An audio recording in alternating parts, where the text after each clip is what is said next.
예배 시간이 되었으므로 사도신경으로 우리의 신앙을 고백하며 오늘의 예배를 주님께 올려드리도록 하겠습니다. 나는 전능하신 아버지 하나님 천지의 창조주를 믿습니다.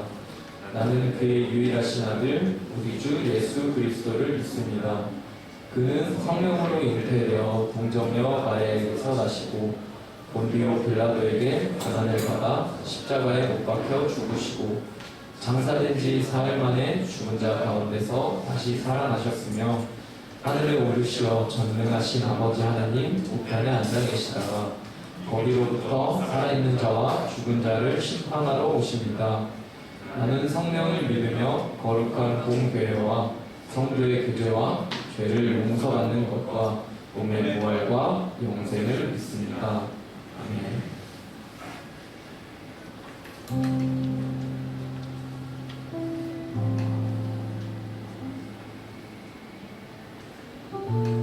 네, 오늘도 이 자리에 여전히 함께 해주시고 이 가운데 마음을 합하여 주시고 또한 예배를 위하여 이 시간을 구별하여 이곳에 오신 여러분들을 환영하고 축복합니다. 오늘부터는 이제 다시 시편 말씀으로 말씀이 선포될 텐데 22편 중에서 이제 제가 묵상이 되었던 부분은 22편 22절 말씀인데요. 내가 주의 이름을 형제에게 선포하고 회중 가운데에서 주를 찬송하리이다 라는 구절을 보고 들었던 생각은 찬양팀의 마음이 이래야 되겠구나라는 생각을 했습니다.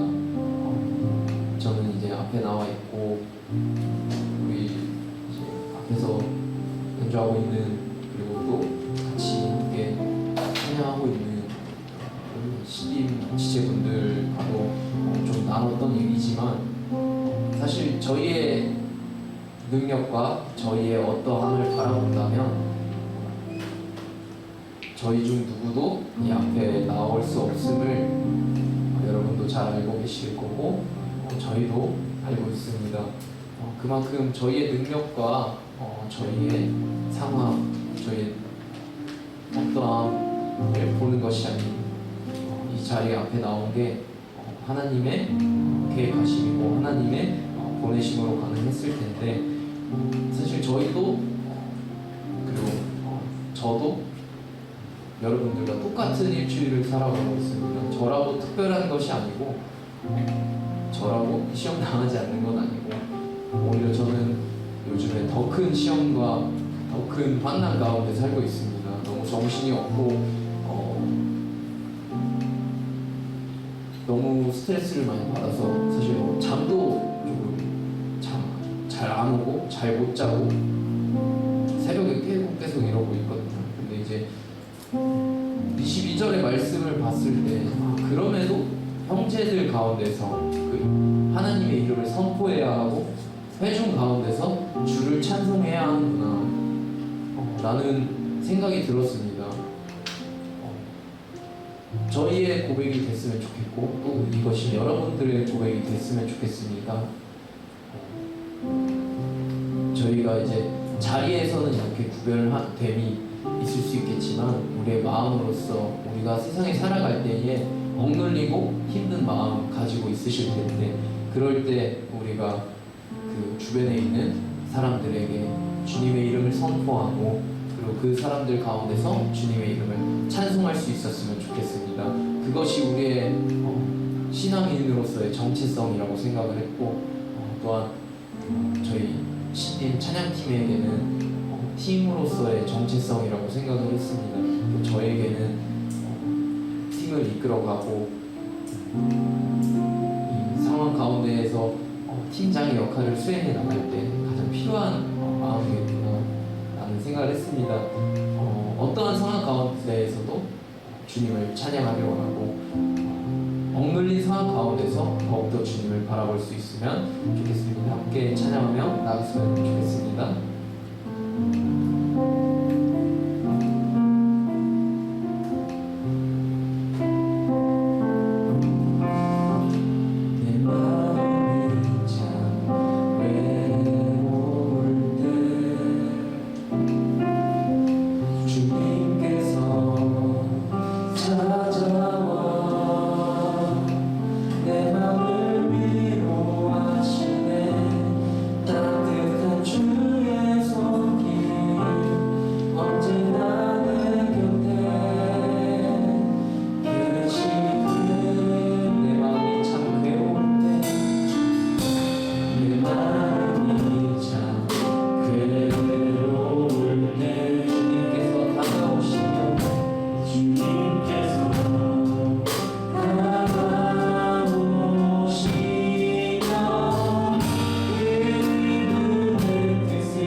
사랑과 믿음을 주심에 감사를 드립니다.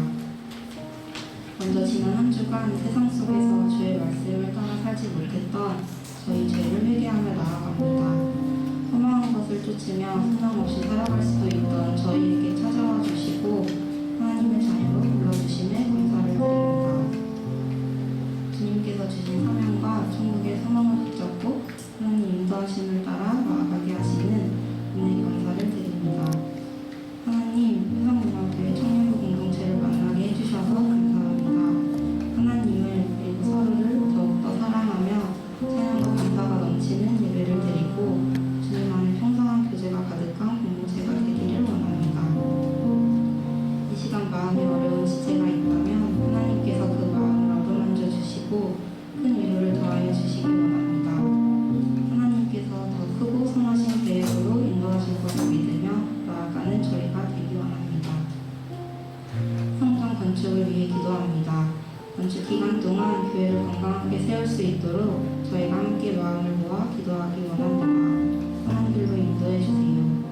앞으로 마주할 모든 상황 가운데 오직 하나님께 지혜를 구하고 도우심을 느끼며 감사한 마음으로 나아가기를 소망합니다. 오늘 말씀과 최철호 목사님을 위해 기도합니다. 목사님 영육간에 건강함을 허락하여 주시고 때에 따라 부족함 없는 능력과 은혜를 부어주세요. 오늘 말씀이 저희 마음에 잘 심겨져 저희가 세상에 나아가 그리스도인으로서 거룩하게 살아갈 수 있도록 도와주세요. 예배를 위해 각자의 자리에서 수고하고 헌신하는 모든 손길들을 기억하여 주시고 은혜를 더하여 주세요. 모든 것을 허락하신 은혜에 감사를 드리며 예수 그리스도의 이름으로 기도드립니다.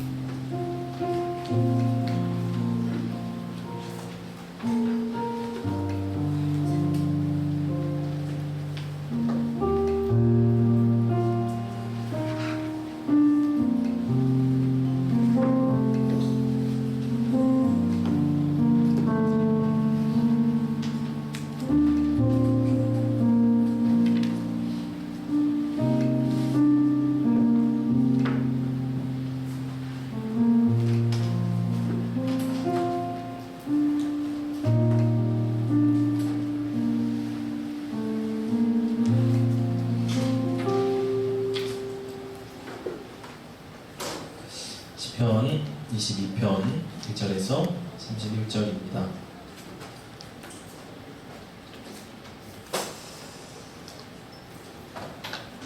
본문이 조금 긴데요. 한 절씩 교독해서 읽겠습니다. 내 하나님이여, 내 하나님이여, 어찌 나를 버리셨나이까? 어찌 나를 멀리하여 돕지 아니하시오며 내 신음소리를 듣지 아니하시나이까? 내 하나님이여,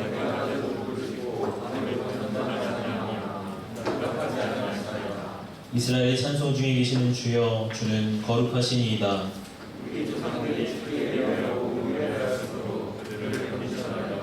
그들이 주께 부르짖어 구원을 얻고 주께 의뢰하여 수치를 당하지 아니하였나이다.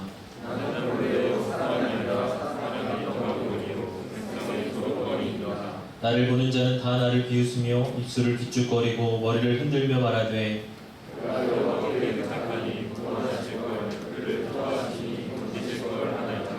오직 주께서 나를 모태에서 나오게 하시고 내 어머니의 젖을 먹을 때 의지하게 하셨나이다.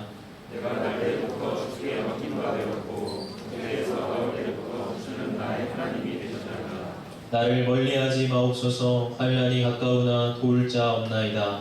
많은 소가 나를 역사하며 바산의 인센소들이 나를 들어갔으며 내게 그 입을 벌림이 찢으며 부르짖는 사자 같으니이다. 나는 그와 같이 쏟아졌으며 내 모든 뼈는 어그러졌으며 내 마음은 일락 같아서 내 속에서 쏟았으며 내 힘이 말라 질그릇 조각 같고 내 혀가 입 천장에 붙었나이다. 주께서 또 나를 죽음의 진토 속에 두셨나이다. 그들이 나를 에워쌌으며 악한 무리가 나를 불러 내 수족을 뜯었나이다. 내가 내 모든 뼈를 셀 수 있나이다. 그들이 나를 주목하여 보고 내 겉옷을 다스며 속옷을 새기나이다. 여호와여 멀리하지 마옵소서. 나의 힘이시여 속히 나를 도우소서. 내 생명을 칼에서 건지시며 내 유일한 것을 그의 세력에서 구하소서. 나를 사자의 입에서 구하소서. 주께서 내게 응답하시고 들소의 뿔에서 구원하셨나이다. 내가 주의 이름을 형제에게 선포하고 대중 가운데서 주를 찬송하리로다. 여호와를 두려워하는 너희여 그를 찬송할지어다. 야곱의 모든 자손이여 그에게 영광을 돌릴지어다. 너희 이스라엘 모든 자손이여 그를 경외할지어다. 그는 공고한 자의 공고를 멸시하거나 싫어하지 아니하시며 그의 얼굴을 그에게서 숨기지 아니하시고 그가 울부짖을 때에 들으셨도다. 큰 회중 가운데에서 나의 찬송은 주께로부터 온 것이니 주를 경외하는 자 앞에서 나의 서원을 갚으리이다. 겸손한 자는 먹고 배부를 것이며 여호와를 찾는 자는 그를 찬송할 것이라. 너희 마음은 영원히 살지어다. 땅의 모든 끝이 여호와를 기억하고 돌아오며 모든 나라의 모든 족속이 주의 앞에 예배하리니 나라는 여호와의 것이요 여호와는 모든 나라의 주되시니로다.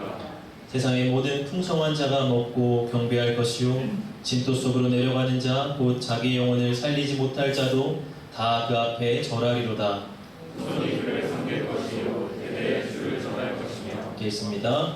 마소부의 공의를 태어날 백성에게 전하며 주께서 이를 행하셨다 할 것이로다. 아멘. 시편 22편은 크게 두 부분으로 나누어 볼 수가 있습니다. 1절부터 21절까지의 부분은 탄식시라 할 수가 있습니다. 기도자가 자신의 어려움과 고통을 깊이 탄식하며 하나님 앞에 부르짖는 그런 내용입니다. 그리고 22절부터 31절까지의 내용은 감사시라고 할 수가 있습니다. 자신을 구원하신 하나님을 높이며 예배하고 있는 내용입니다.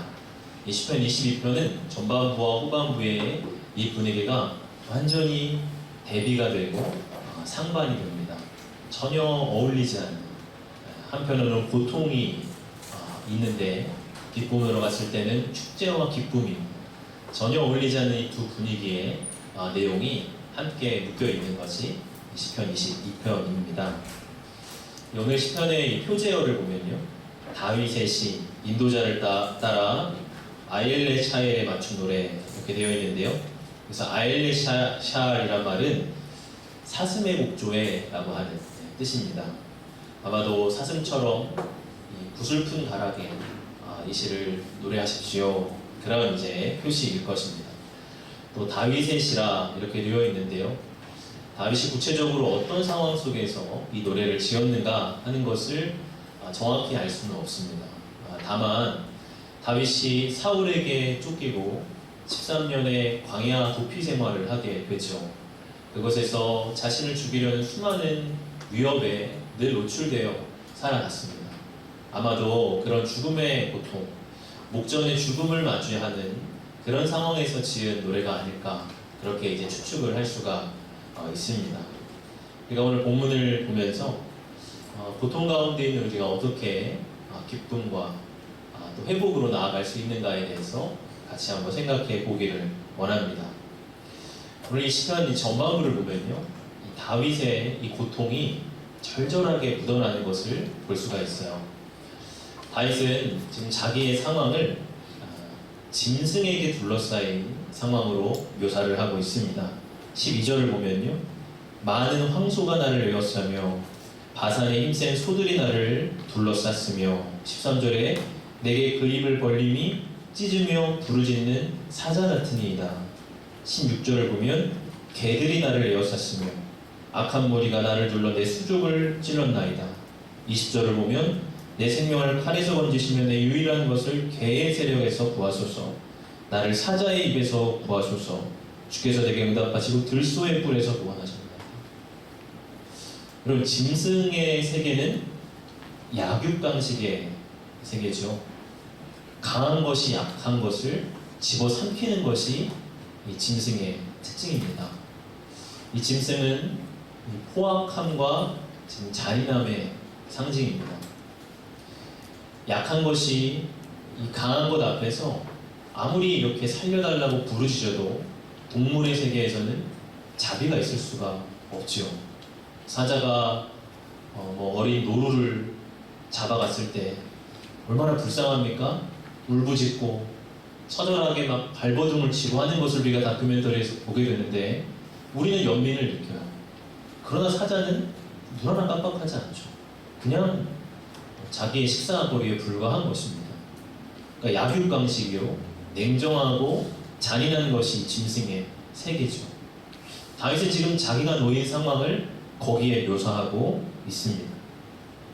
포악함으로 아무리 눈물을 흘려도 절대 자기를 봐주지 않는 그런 냉혹한 약육강식의 세계 속에 그는 내던져져 있는 것이죠. 맹수와 같은 대적자들이 다윗을 노리고 있습니다. 그런데 지금 그런 상황 속에서 다윗을 더 힘들게 했던 것은 무엇이냐면 하나님이 자기와 함께 하시지 않는 것 같다 하는 그 마음이었어요. 여러분 1절과 2절을 보십시오. 내 하나님이여 내 하나님이여 어찌 나를 버리셨나이까. 어찌 나를 멀리하여 돕지 아니하시오며 내 신음소리를 듣지 아니하시나이까. 내 하나님이여 내가 낮에도 부르짖고 밤에도 잠잠하지 아니하오나 응답하지 아니하시나이다. 여러분 1절의 고백을 보면 익숙하죠. 예수님께서 십자가상에서 엘리 엘리 라마 사박다니 내 하나님 어찌하여 나를 버리시나이까. 그러한 고백이 바로 시편 22편 1절의 그 고백입니다. 정말 그런 것처럼 처절하게 하나님 앞에 내가 버림당했다고 하는, 하나님께 아무리 부르짖어도 하나님이 자기를 돌아봐주지 않으신다고 하는 지금 그런 마음에 또 그런 상황 가운데 있었어요. 이것이 다윗을 참 힘들게 했습니다. 여러분 우리도 그런 상황에 놓일 때가 있지 않습니까? 그냥 상황이 힘든 것은 그래도 참을 수 있을 것 같아요. 그런데 정말 하나님께 버림당했다라고 하는 것은 우리를 정말로 힘들게 하죠. 상황 가운데 하나님 앞에 부르짖을 때 하나님 위로를 주시면, 또 하나님 어떤 응답을 주시면 견딜만 하겠는데 그러한 응답도 없고 하나님의 도우심이 전혀 보이지 않는, 하나님에게 완전히 단절된 것 같은 그런 상황에 우리도 놓일 때가 있습니다. 그럴 때 우리는 어두워지고 정말 괴롭습니다. 지금 다윗이 그런 상황 가운데 있어요. 근데 더더욱이 이 다윗을 힘들게 했던 것은 주변 사람들이었어요. 마치 이 상처에 더 독한 것을 뿌려서 더 아프게 하듯이 이 주변의 사람들은 다윗을 조롱을 하고 있습니다. 7절과 8절을 보면요, 나를 보는 자는 다 나를 비웃으며 입술을 삐죽거리고 머리를 흔들며 말하되 그가 여호와께 의탁하니 구원하실 걸, 그를 기뻐하시니 건지실 걸 하나이다. 머리를 흔든다는 것은 경멸, 그리고 조롱의 표시. 우리가 혀를 이렇게 차지 않습니까? 그냥 머리를 흔들면서 그를 조롱하고 비웃는 것이. 하나님이 도우신다고? 너 하나님 믿고 하나님 의지한다고? 해봐 한번. 하나님이 널 도우시나? 어디 한번 보자. 이렇게 그를 조롱하고 비웃는 시선. 그럼 사람의 이런 조롱에 처하면 우리 내면의 자존감이 무너지죠. 비웃음과 조롱 속에 있을 때 우리의 자존감이 무너져 내립니다. 다윗은 뭐라고 고백합니까? 나는 벌레요 사람이 아니라. 자기를 비하하고 자기 혐오 속에 깊이 빠져 있는 것을 볼 수가 있습니다. 그래서 지금 어떻죠? 밖으로는 대적자들이 짐승처럼 맹수처럼 자기를 물어뜯기 위해서 포진하고 있습니다. 위로는 하나님의 도우심이 다 끊겨진 것 같고 단절된 것 같은 그런 버림받은 상황 속에 그가 있습니다. 그의 안으로는 그의 모든 자존감이 무너져 내리고 자기가 정말 사람도 아닌 것처럼 느껴지는 그런 자기 혐오와 자기 비하 속에 지금 있는 것이죠. 밖으로, 위로, 안으로 지금 다 끊겨지고 고통을 당하고 있는 그런 삼중고의 고통을 그가 겪고 있습니다. 그리고 우리도 주변에서 이러한 사람들을 만날 수가 있어요. 정말 어디서도 도움을 찾지 못해서 마음이 무너져 내리고 도저히 아무 힘도 낼 수 없는 그런 사람을 보게 됩니다. 그러한 자리에서 사람들은 절망을 하고 자기의 삶을 그냥 내던져버리는, 포기해버리는 그런 사람들도 우리가 보게 되죠. 그러나 여러분 오늘 이 다윗의 위대함은 그러한 상황에서도 하나님을 신뢰하기를 그가 그치지 않았다고 하는 사실이에요. 여러분, 오늘 이 한글 번역에는 잘 나와 있지 않지만 이 NIV 번역을 보면요, 오늘 본문에서 이 역적 접속사가 참 많이 등장을 합니다. 여러분, 혹시 생명의 삶을 가지고 계신 분들은 본문을 한번 확인을 해보십시오. 3절을 보면요, 이 3절이 옛이라는 말로 시작이 됩니다. 그러나 하는 이 역적 접속사로 시작을 하고 있어요. 그럼 내 하나님이여, 내 하나님이여, 어찌 나를 버리셨습니까? 왜 응답하지 않으십니까? 하나님 어디 계십니까? 그렇게 부르짖다가 그러나 이스라엘의 찬송 중에 계시는 주여, 주는 거룩하시나이다 고백을 합니다. 6절에도 보면요, 벗이라고 하는 단어가 나타나 있어요. 하나님 앞에 신앙을 고백하다가 6절에 그러나 나는 벌레요 사람이 아니라 사람들이 다 나를 조롱하고 비웃습니다. 그렇게 합니다. 근데 또다시 9절에 가면요, 또 옛이라는 단어가 나타나 있습니다. 그러나 오직 주께서 나를 모태에서 나오게 하시고 내 어머니의 젖을 먹을 때에 의지하게 하셨나이다. 모태에서 나올 때부터 주는 나의 하나님이 되셨나이다. 그러다 12절 이하를 보면 또다시 자기의 대적자들, 또 그 안에서 자신이 얼마나 두려운지에 대한 상황을 묘사하고 있고, 마지막으로 19절에 보면 또다시 그러나 여호와여 멀리하지 마옵소서, 나의 힘이시여 나를 도우소서, 그렇게 말을 하고 있습니다. 그러니까 본문을 보면 계속 옛 그러나 라고 하는 말이 계속 반복이 돼요. 무엇이죠? 계속 이 문제와 하나님 사이에서 씨름을 하고 있는 거예요. 창세기 32장을 보면 마치 이 야곱이 야복강가에서 하나님과 씨름을 하지 않습니까? 꼭 그 모습을 보는 것 같아요. 현실이 그 눈앞에 보입니다. 문제가 보입니다. 그러나 하나님은 이러한 분입니다 하고 다시 하나님을 붙들려고 해요. 그러나 다시 상황이 그 눈앞에 비춰져요. 그 안에서 괴로워합니다. 그러다 다시 그러나 하나님은 나의 힘이십니다. 그러나 이 상황을 보여주고 계속 이렇게 엎치라 뒤치라 씨름을 하고 있는 그런 모습을 보는 것 같아요. 여러분, 기도란 이런 씨름이죠. 계속 우리 현실을 마주할 때 현실의 문제 속에서 그러나 하나님은 나의 힘드시고 그러나 하나님 나와 함께 하시고 그렇게 계속 씨름을 하는 거예요. 여러분, 씨름 선수들이 어떻죠? 씨름하는 장면을 보면은 정말 치열하지 않습니까? 땀이 비 오듯이 나면서 역전에 제역전을 거듭하면서 막 힘이 왔다 갔다 그렇게 합니다. 여러분, 기도란 바로 이런 것인 거예요. 우리의 현실이 우리를 계속 그러나로 뒤집어요. 그런데도 이렇잖아. 그런데도 상황 이 꼴이잖아. 그럴 때 우리가 어떻게 합니까? 거기에 그냥 맥없이 그렇구나 하고 주저앉으면 안 된다. 우리도 다시 그러나로 맞받아쳐야 돼요. 그러나 하나님은 나와 함께 하시고 그러나 하나님은 나의 힘되시고 그러나 하나님이 나를 여전히 붙들고 계신다. 계속 씨름을 하며 버티는 것이죠. 그것이 여러분 우리 현실 속에 있어야 한다고 하는 거예요. 여러분, 그렇게 씨름을 하고 있는 이 다윗을 하나님은 그냥 내버려 두지 않으십니다. 여러분, 22절의 이하를 보면요, 이 시편의 분위기가 완전히 바뀌게 돼요. 여러분, 우리가 지난주 설교 제목이 반전의 하나님이었죠. 하나님께서 모르드게라고 하는 인물을 완전히 죽음의 위기 속에 몰아넣으셨다가 다시 그를 놀라운 반전을 통해서 그를 높이시고 그의 대적자를 처단하시고 반전의 하나님을 우리가 만나지 않습니까? 이 시편에 지금 다윗도 그러한 반전의 하나님을 경험한 것 같아요.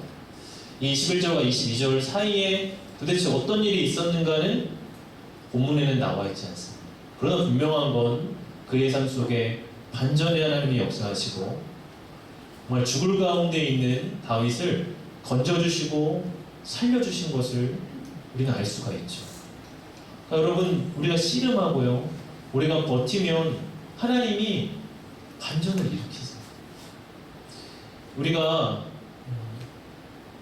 감당할 시험 받기는 하나님이 주신 일이 없고 우리가 시험 당할 즈음에 피할 길을 내시는 하나님이 계신다고 하는 거죠. 그러니까 우리는 기도로 버티지만 우리의 인생이라고 하는 것이 항상 버티기만 하는 거는 아닌 거예요. 맨날 버티고 맨날 힘들고 이게 아니라 하나님 우리의 삶에 놀랍게 역사하시고 우리의 간구, 우리의 어떤 씨름과 같은 그런 눈물의 기도를 찬송으로 바꾸어 주실 날이 우리 가운데 있다고 하는 거죠. 그런 하나님의 반전의 은혜가 우리의 삶 또한 기다리고 있어요. 우리가 그런 소망 때문에 이 현실 속에서 붙들고 씨름을 하며 가는 것이죠. 여러분, 다윗의 고백이 어떻습니까? 22절의 말씀을 보면 내가 주의 이름을 형제에게 선포하고 회중 가운데에서 주를 찬송하리이다, 그렇게 말합니다. 여러분, 아까 다윗이 어디에 있었죠? 짐승 가운데 있었잖아요. 들소의 뿔 가운데 있었고 사자의 입이 그를 삼키려고 하는 맹수들 가운데에 그는 있었습니다. 그런데 지금 어디 있습니까? 회중 가운데에서 있다라고 말해요. 주를 찬송하고 주를 예배하는 이 공동체 안에 그가 있다고 합니다. 여러분, 이게 너무나 놀라운 은혜인 것이죠. 우리가 약육강식의 세계 속에서 정말 눈 뜨면 코 베어간다고 하는 그런 세상 속에서, 경쟁으로 짓밟히는 세상 속에서 우리가 거기에만 내던져져 있는 것이 아니라 회중 가운데에서, 이 예배 공동체에서 하나님을 찬송한다고 하는 것이 여러분 얼마나 큰 은혜인지 여러분 아십니까? 다윗이 그러한 은혜를 고백하고 있어요. 그러면서 다윗은 그 한 사람의 예배와 찬송에서 그치는 것이 아니라 주변의 사람들에게 이 찬송을 확장하고 권유를 하고 있습니다. 23절을 보면요, 여호와를 두려워하는 너희여 그를 찬송할지어다. 야곱의 모든 자손이여 그에게 영광을 돌리시오다. 너희 이스라엘 모든 자손이여 그를 경외할지어다. 계속 다른 지체들에게 주님을 찬송하자, 주님을 예배하자, 함께 그 주님을 바라보자 라고 권면하고 도전하고 있어요. 여러분, 이 한 사람의 예배자를 통해서 공동체의 예배가 회복되어감을 보게 됩니다. 여러분, 이 한 사람 어떤 사람이죠? 고통 중에도 하나님을 끝까지 붙들었던 사람, 고통 중에 정말 하나님을 포기하지 않았던 사람, 그 한 사람의 예배자가 이 공동체 안에 이 지체들의 예배를 회복시켜가는 것을 여러분 볼 수가 있어요. 여러분, 그러므로 여러분, 고통은 사명입니다. 고통은 여러분 치부나 부끄러움이 아니에요. 고통 가운데 있는 자는요, 하나님을 더 분명하게 경험할 수 있는 기회를 하나님이 주신 것이라고 생각을 해야 해요. 여러분, 24절에 다윗이 뭐라고 고백해요? 그는 공고한 자의 공고를 멸시하거나 싫어하지 아니하시며 그의 얼굴을 내게서 숨기지 아니하시고 그가 울부짖을 때 들으셨도다. 여러분, 이거는요 그냥 공허한 말에 불과한 게 아니에요. 정말 다윗이 처절한 고통 가운데 경험한 정말 내용인 거예요. 삶으로 체험한 내용인 거예요. 그러니까 힘이 있어요. 그러니까 생생해요. 그러니까 그것이 다른 지체들에게 도전이 되고 다른 지체들이 그를 통해서 힘을 얻어요. 여러분, 고통은 사명입니다. 한 알의 밀이 땅에 떨어져 죽지 아니하면 한 알 그대로 있고 죽으면 많은 열매를 맺는 거예요. 여러분, 하나님 왜 우리를 고통 가운데 두십니까? 많은 열매를 맺게 하시기 위해. 우리가 그 안에서 썩어지는 것 같고 정말 고통스러운 것 같지만 그 안에서 하나님을 포기하지 않았던 그 한 사람, 그가 공동체에 생명을 줄 수 있고 그가 공동체에게 회복을 줄 수 있는 사람이 되어지는 것입니다. 여러분의 고통 가운데 계십니까? 여러분 정말 죽을 것 같은 상황 속에 계십니까? 여러분, 그것을 부끄러워하거나 치부로 여기지 마십시오. 하나님 나에게 사명 주시고 이걸 통해서 생명을 주시려 하는 것이구나 하는 것을 여러분 기억하시길 바랍니다. 여러분이 다윗은 뭐라고 고백합니까? 25절의 말씀을 보면은 큰 회중 가운데서 나의 찬송은 주께로부터 온 것이니 주를 경외하는 자 앞에서 나의 소원을 갚으리이다, 그렇게 말합니다. 다윗은 자기의 소원을 갚겠다 그렇게 말을 하고 있습니다. 서원은 하나님과의 약속이죠. 다윗은 아마도 고통 중에 하나님 앞에 서원을 한 것 같아요. 하나님, 저를 이 고통 가운데 건져주신다면, 저를 살려만 주신다면, 하나님, 제가 하나님 앞에 이러한 것 드리겠습니다. 제가 하나님 앞에 이렇게 살겠습니다. 하나님, 제발 도와만 주십시오. 제발 역사해 주십시오. 하나님 앞에 그렇게 서원하며 그가 기도했을 거예요. 그런데 그가 응답받고 하나님의 구원을 경험하고 어떻게 하죠? 그 서원을 하나님 앞에 갚겠습니다. 제가 하나님 정말 공부한 가운데 하나님 앞에 약속했던 거 하나님 제가 지키겠습니다. 제가 드리겠습니다. 지금 하나님 앞에 드리고 있는 거예요. 지금 이거는 어떤 배경이냐면요, 하나님 앞에 감사의 제사와 제물을 드리면서 26절 뒷부분을 보면 가난한 자들이 그 음식을 통해 먹고 배부른 것을 지금 보여주고 있어요. 하나님 앞에 풍성한 제물을 드리며 그 서원을 지키고 있는 거죠. 여러분, 우리가 그런 말을 해야 하지 않습니까? 하나님 화장실 들어갈 때 다르고 나올 때 다른다. 사람의 마음이 그러하다고 하는 거예요. 우리가 정말 궁금할 때 하나님 앞에 서원하고 하나님 앞에 정말 제가 드리겠습니다. 살려만 주십시오. 그렇게 급박한 순간에 기도하지 않습니까? 그러나 무언가를 이루어 주시면 금세 마음이 식어지고 그 은혜를 잊는 것도 보게 돼요. 그러나 여러분, 다윗은 나의 서원을 받겠습니다라고 말을 합니다. 시편 15편 4절의 말씀 보면 그의 마음에 서원한 것은 해로울지라도 변하지 아니하며 그렇게 말씀하고 여러분 있습니다. 더욱 중요한 것은 여러분 뭐냐면요, 고통 전에가 중요한 게 아니라 그 후가 중요해요. 응답 전이 중요한 게 아니라 그 응답 후가 중요하다.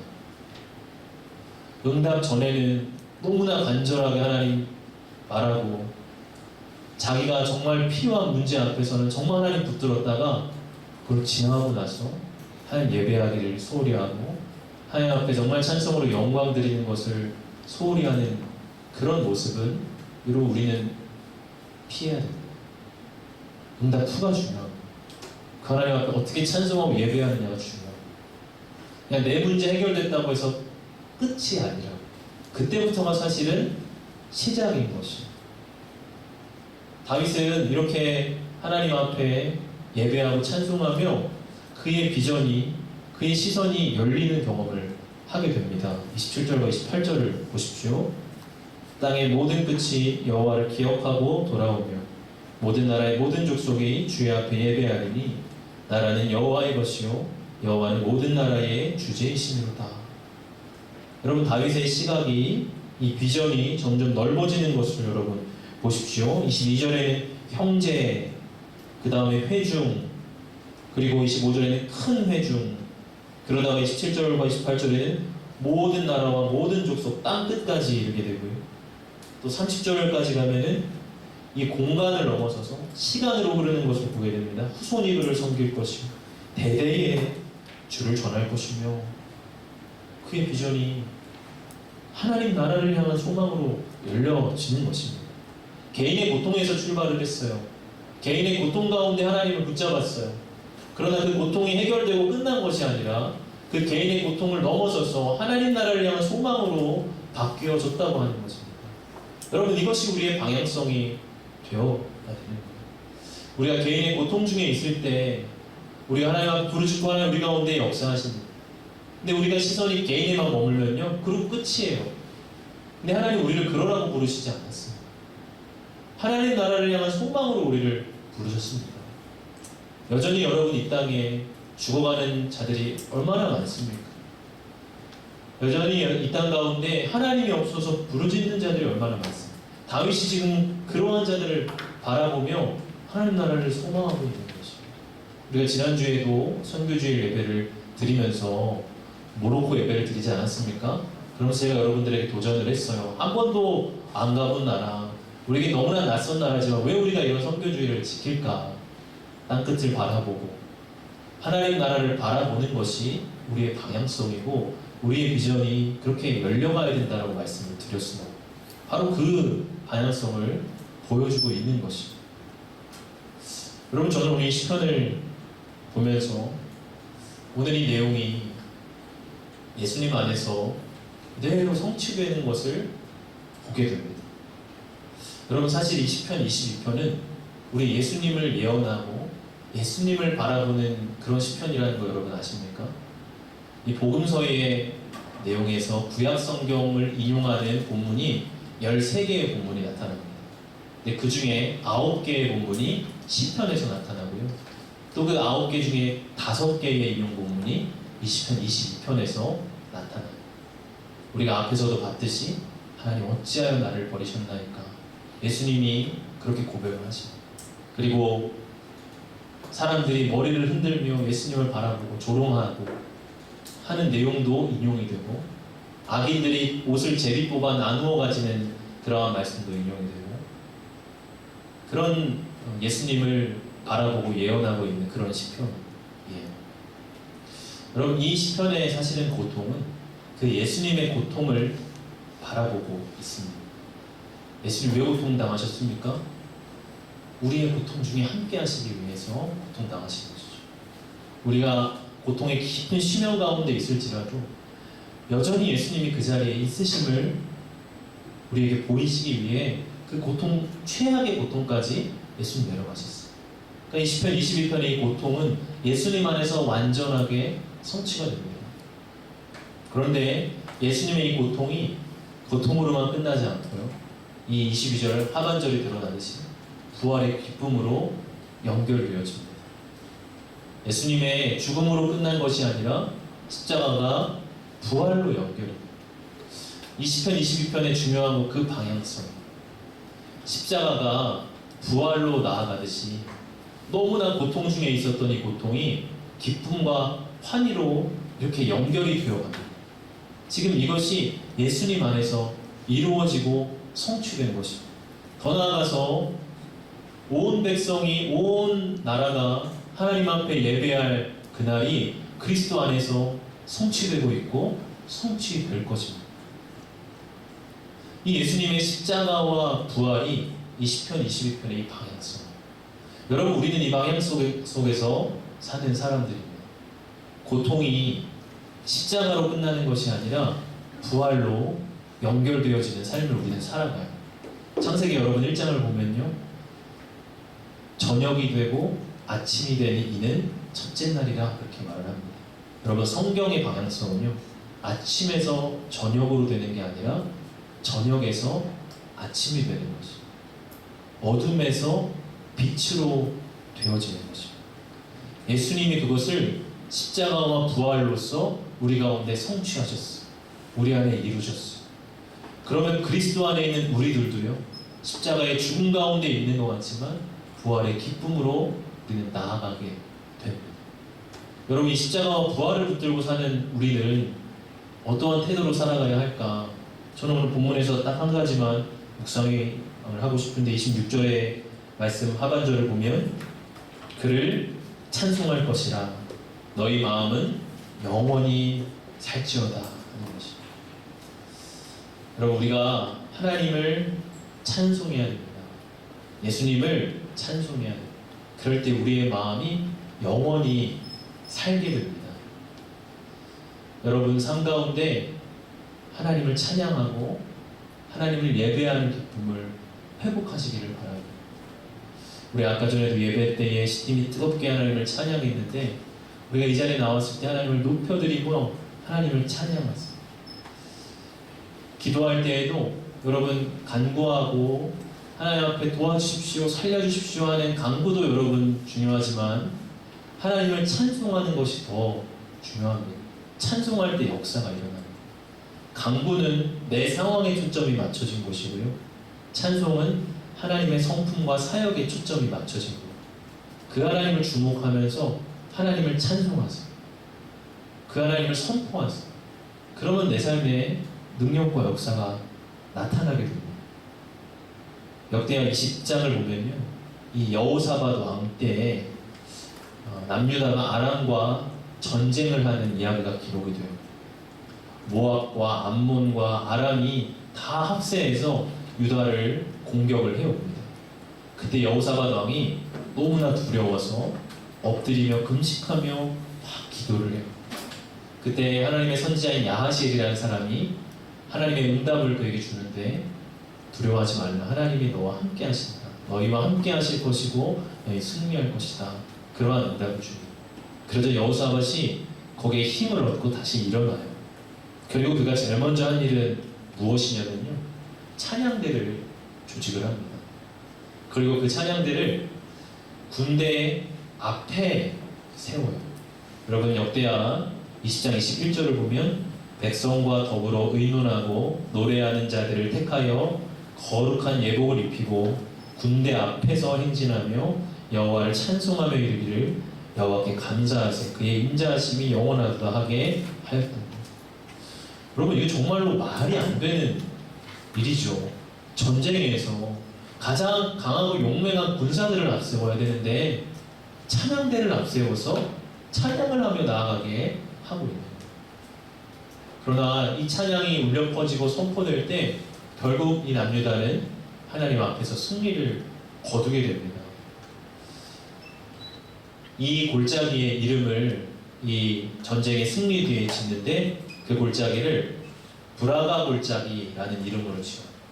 브라가 골짜기라고 하는 뜻은 송축의 골짜기, 찬송의 골짜기라고 하는 뜻입니다. 여러분 때로 우리가 두려움의 골짜기를 걸어갈 때가 있습니다.